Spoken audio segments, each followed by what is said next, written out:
Hello friends, this is Praveen Sharma. और कैसे हो आप लोग? एकदम बढ़िया। तो चलो शुरू करते हैं। इस क्वेश्चन सीरीज को स्टार्ट करने से पहले मैं आपको ये बता देता हूं कि आप सबसे पहले तो मेरी इस वीडियो को देख लीजिए। यहाँ इसका लिंक मैंने यहाँ पे आई बटन में दिया हुआ है। इस वीडियो में मैंने क्या किया है कि जो BARC का जो मैकेनिकल का इंटरव्यू होता है उसका एक जनरलाइज इंफॉर्मेशन शेयर किया हुआ है। तो आप सबसे पहले उस वीडियो को देख लें ताकि आपको एक कंप्लीट आइडिया मिल जाए। और एक बार आपने उस वीडियो को देख लिया तो उसके बाद इस वीडियो को कंटिन्यू रख सकते हैं। और अगर आपने ऑलरेडी देख लिया है पहले तो आप इसे कंटिन्यू रखें। तो चलो शुरू करते हैं।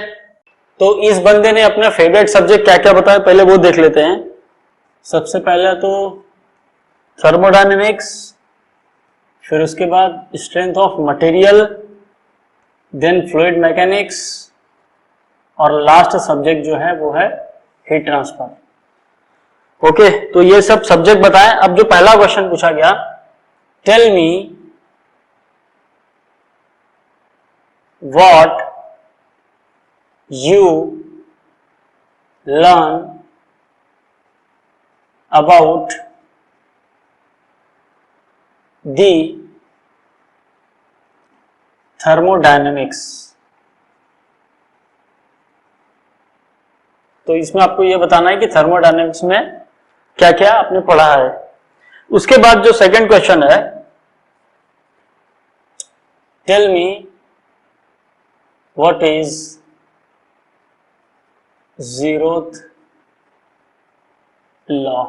फिर उसके बाद जो अगला क्वेश्चन है तो इसमें ये पूछा गया कि फर्स्ट, फिर second and last one is third law of thermodynamics. What are the different cycles? ठीक है, तो जो भी हम लोग डिफरेंट साइकिल्स हम लोग पढ़ते हैं थर्मोडायनेमिक्स में वो आपको इसमें बताना है। फिर उसके बाद अगला question, will Carnot and Rankine cycle exist? Actually, or we make them? तो क्या ये दोनों जो साइकिल हैं ये एक्चुअली एग्जिस्ट करते हैं और हमने खुद से ये साइकिल डिजाइन किए हैं? तो ये आपको इसमें बताना होगा। फिर उसके बाद जो अगला क्वेश्चन है, where we use Carnot cycle. Carnot cycle कहां पे यूज किया जाता है, इसका प्रैक्टिकल एप्लीकेशन क्या है वो आपको इसमें बताना है। इसके बाद अगला क्वेश्चन देखते हैं, why we are using Carnot cycle. ठीक है, तो ये सब जो क्वेश्चन है वो आप देख ही रहे हैं कि सब थर्मोडायनेमिक्स से ही है।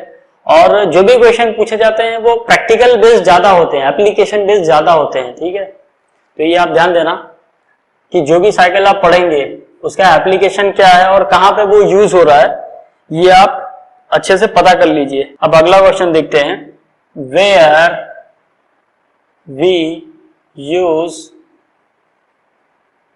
रैंकिन साइकिल एंड दूसरा व्हाई। तो रैंकिंग साइकिल क्यों यूज करते हैं और कहां पे यूज करते हैं वो इसमें आपको बताना है। Next, draw component of the Rankine cycle.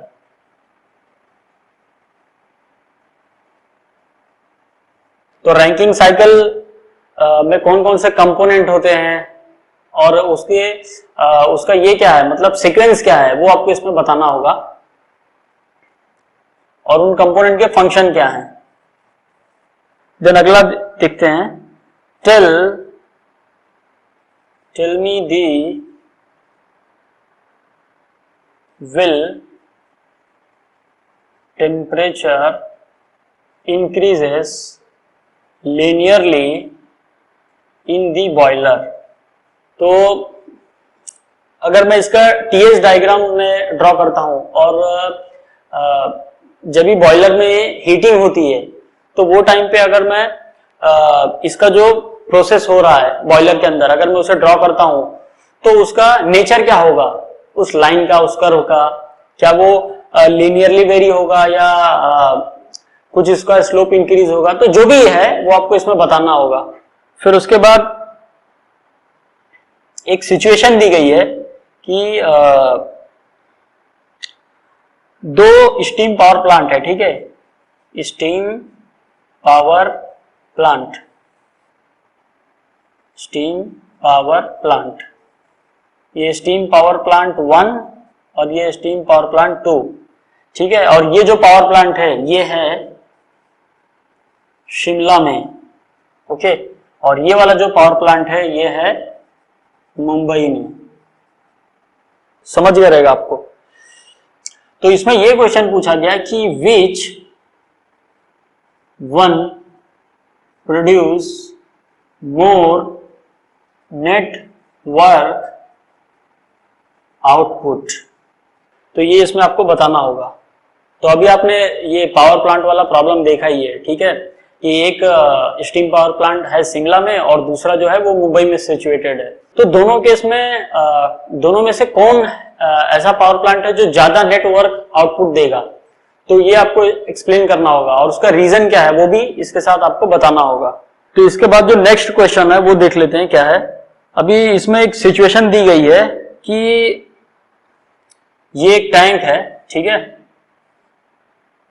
ये मेरा टैंक 1 और इसमें जो गैस है उसका प्रेशर है P, उसका वॉल्यूम है 4V और उसका टेम्परेचर है T, ठीक है। ये इस गैस का स्टेट है। फिर उसके बाद एक दूसरा टैंक है विच इज टैंक 2। तो टैंक 2 में जो प्रेशर है वो है 2P, जो वॉल्यूम है वो है 2V और उसका टेम्परेचर है T, ठीक है। और ये दोनों टैंक जो कनेक्टेड है थ्रू वन पाइप, ओके, ये कनेक्टेड है और बीच में एक लगा है वाल्व, ठीक है, ओपनिंग वाल्व जो है लगा हुआ है। अब ये इनिशियली क्लोज है, ठीक है, इनिशियल केस में ये क्लोज है वाल्व और एटमॉस्फेरिक कंडीशन दी हुई है। एटमॉस्फेरिक कंडीशन है pressure is P and temperature is T, मतलब सेम है इसकी।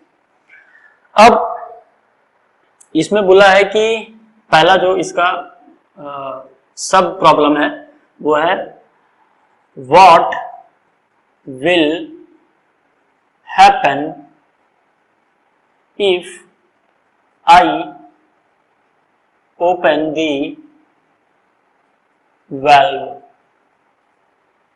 तो अगर इस वाल्व को ओपन करेंगे फिर क्या होगा, मतलब कौन सी गैस कहां फ्लो होगी, फिर उसके बाद जो टोटल वॉल्यूम होगा वो क्या होगा, प्रेशर क्या होगा, टेम्परेचर क्या होगा, तो वो आपको इसमें बताना है। और जो सेकंड सब क्वेश्चन है वो है कैलकुलेट दी फाइनल प्रेशर। तो इसमें जो फाइनल प्रेशर होगा वो क्या होगा वो आपको इसमें बताना है। तो इसमें सिंपली आपको क्या करना है कि आपको इक्वेशन ऑफ स्टेट तो पता ही है, ठीक है, और आइडियल गैस लॉ भी पता है। तो आप सिंपली उन इक्वेशंस का यूज करके जो है आप फाइंड कर सकते हैं कि फाइनल प्रेशर क्या होगा। अब अगला क्वेश्चन देखते हैं। अगेन सेम एक सिचुएशन दी गई है जिसमें एक कैंटिलीवर बीम है और यहाँ पे लोड अप्लाई हो रहा है P और दो क्रॉस सेक्शन है, ये है X और ये है 3X, इस क्रॉस सेक्शन के डिस्टेंसेस हैं। और दूसरा जो अरेंजमेंट है वो है कुछ इस तरह से, ये है मेरा 3X और ये है सिंपली X, और ये है मेरा क्रॉस सेक्शन एरिया। तो इसमें ये है क्वेश्चन कि which one of this arrangement will you use in the design। तो ये आपको इसमें बताना है, और अगर आप पर्टिकुलर क्रॉस सेक्शन यूज कर रहे हो तो क्यों यूज कर रहे हो, उसका रीजन क्या है, वो आपको इसमें बताना होगा। तो ये पहला इसका सब क्वेश्चन है। और दूसरा जो इसका सब क्वेश्चन है कि write down stress formula and draw stress distribution diagram. तो सिंपल क्वेश्चन है, जो कुछ ज्यादा ये टफ नहीं है। अब अगला क्वेश्चन देख लेते हैं। वैसे बीआरसी के इंटरव्यू में एक बात तो है कि जो क्वेश्चन पूछे जाते हैं वो काफी कंसेप्चुअल होते हैं, ठीक है। मतलब ऐसा नहीं कि जस्ट एक सिंपल क्वेश्चन दे दिया। उसमें ज्यादातर ये होता है कि आप उसमें एक ही प्रॉब्लम में मल्टीपल कंसेप्ट को कवर किया जाता है। तो अगला क्वेश्चन देख लेते हैं। इसमें बोला गया कि सेम वो जो प्रीवियस प्रॉब्लम था उसी में, ये कैंटिलीवर बीम है, इस तरह का जो लोड एक्ट हो रहा है, इसका आपको एसएफडी और बीएमडी ड्रॉ करना है, ठीक है। शियर फोर्स डायग्राम और बेंडिंग मोमेंट डायग्राम कैसे होगा वो ड्रॉ करना है। और दूसरा चीज, if self weight of the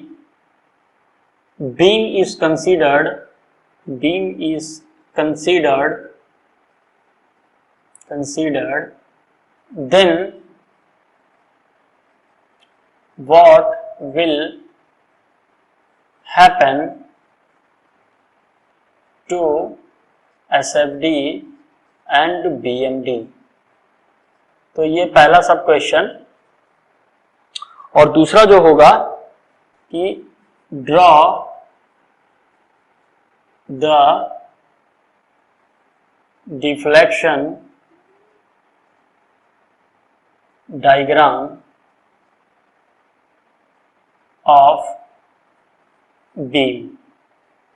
तो ये जो मेरा बीम है, अगर अभी जैसे पॉइंट लोड एक्ट हो रहा है यहाँ पे, ठीक है, अगर मैं इसका सेल्फ वेट भी कंसीडर करूं तो वो केस में ये जो मेरा बीम है वो शेप कैसा लेगा, ठीक है। तो वो डिफ्लेक्ट कैसा होगा उसका मतलब जब आप डिफ्लेक्ट होने के बाद अगर उस बीम को देख रहे हैं तो उसका जो स्लोप होगा वो क्या होगा, मतलब कांस्टेंट रहेगा, लिनियरली बढ़ेगा या इंक्रीज होगा विथ रिस्पेक्ट टू लेंथ। तो वो इसमें आपको बताना है। तो अगला क्वेश्चन देख लेते हैं फिर। इसमें ये है टैंक और उसमें है ये पानी। अब दो सिचुएशन है। पहला सिचुएशन में ये बोला गया है कि मैं इस वाटर के अंदर हॉरिजॉन्टल प्लेट रख रहा हूं, एक हॉरिजॉन्टल प्लेट। और दूसरा जो केस है उसमें ये बोला गया है कि मैं इसके अंदर रखूंगा वर्टिकल प्लेट। ये है हॉरिजॉन्टल प्लेट और ये है वर्टिकल प्लेट। तो ये केस में आपको ये बताना है कि which one float and which one not, और Y. Which one float and Y. तो इन दोनों प्लेट्स में से कौन सी प्लेट है वो फ्लोट होगी या नहीं होगी, और अगर फ्लोट होगी तो उसका क्या रीजन है वो आपको इसमें बताना होगा। तो अगला क्वेश्चन देख लेते हैं। तो इसमें यह पूछा गया कि how ship floats on the water. तो वाटर में जो मेरी शिप है वो कैसे फ्लोट होगी। तो ये आप सिंपल क्वेश्चन है, बता सकते हैं, क्योंकि इसमें आपको जो मेटासेंट्रिक पॉइंट है, मेटासेंट्रिक हाइट है, इसका कंसेप्ट आपको बताना होगा, ठीक है। तो इसमें मेटा सेंटर का जो कंसेप्ट है वो आपको एक्सप्लेन करना होगा। फिर उसके बाद जो अगला क्वेश्चन है कि एक ये टैंक है और इसमें ये भरा हुआ है पानी, और ये है मेरा एक बलून, ठीक है, ये है बलून। अब ये जो बलून है इसके अंदर भी भरा हुआ है, क्या भरा है, पानी, और ये जो टैंक है इसमें भी भरा हुआ है सेम पानी। तो इसमें ये बोला गया है कि what will happen to the balloon. तो देखिए ये क्वेश्चन वैसे सिंपल ही है, थोड़ा सा ट्रिक है और कुछ नहीं, सिंपल है, जस्ट थोड़ा सा सोचिए क्या हो सकता है।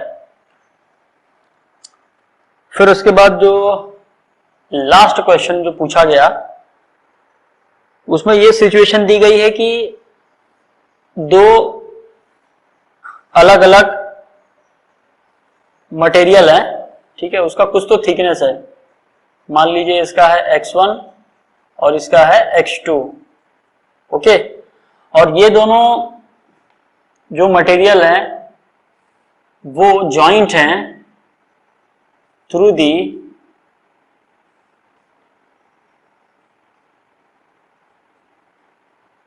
नट बोल्ट, ये बोल्ट है और ये मान लो है मेरा नट, ठीक है, इसको मैं से रिप्रेजेंट कर देता हूं।